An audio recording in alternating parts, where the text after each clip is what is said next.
Hi friends, இன்னைக்கு Sunday எபிசோடில் வந்து பார்த்தீங்கன்னா சாண்ட்ரா எவிக்ட் ஆகிட்டாங்க. எவிக்ட் ஆகிட்டு உள்ளார வந்து விஜய் சேதுபதி என்ன சொன்னார்னா, பேசிட்டு வெளியில் வாங்க அப்படின்ற மாதிரி சொல்லிட்டு அனுப்பி விட்டாங்க. இதில் சபரி வந்து லெட்டர் படிக்கிறாரு. என்ன படிக்கிறாருன்னு பார்த்தீங்கன்னா, ஹெல்தி கிராசரி ஃப்ரேமை வந்து திவ்யா தான் வந்து சாண்ட்ராக்கு கொடுக்கணும்னு சொல்லிட்டு அந்த லெட்டர் பேடில் இருந்தது.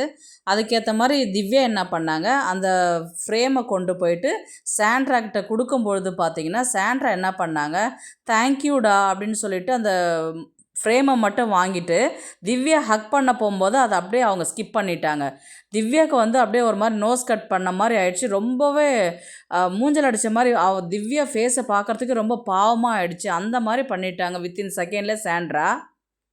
வித்தின் செகண்டே பார்த்தீங்கன்னா அரோராவும் ரம்யாவும் சில் பண்ணு, டென்ஷன் ஆகாத, விடு விடு அப்படின்ற மாதிரி சொன்னாங்க. ஆனால் ஆக்சுவலாக திவ்யா என்ன சொன்னாங்கன்னா, நான் கூல் தான், யாரும் டென்ஷன் ஆக வேண்டாம், ஃப்ரீயாக விடுங்க அப்படின்ற மாதிரி வந்து திவ்யா சொல்லிட்டாங்க.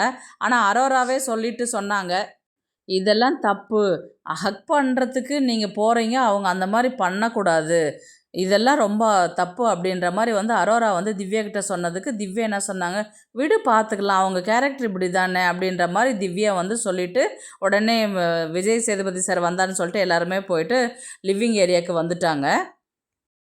ஸ்டேஜுக்கு வந்தாங்க சாண்ட்ரா. 4 ஃபைனலிஸ்ட்கிட்டையுமே பேசினாங்க.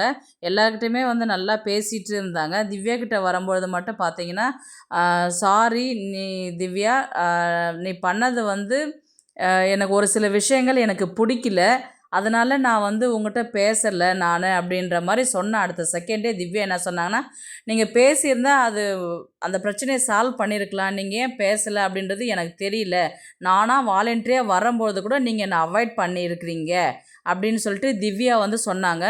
ஒரு சில விஷயங்காக ஒரு ரீசன் வந்து என்னால் சொல்ல முடியாது வெளிப்படையாக, அதனால் எனக்கு பேச பிடிக்கல, தப்பாக நினைக்க வேண்டாம், சாரி அப்படின்னு சொல்லிட்டு சொல்லிட்டாங்க சாண்ட்ரா. சாண்ட்ரா வந்து லவ் யூன்னு சொன்னாங்க. திவ்யா வந்து லவ் யூ டூன்னு சொல்லிட்டு அந்த கான்வர்சேஷனை முடிச்சிட்டாங்க.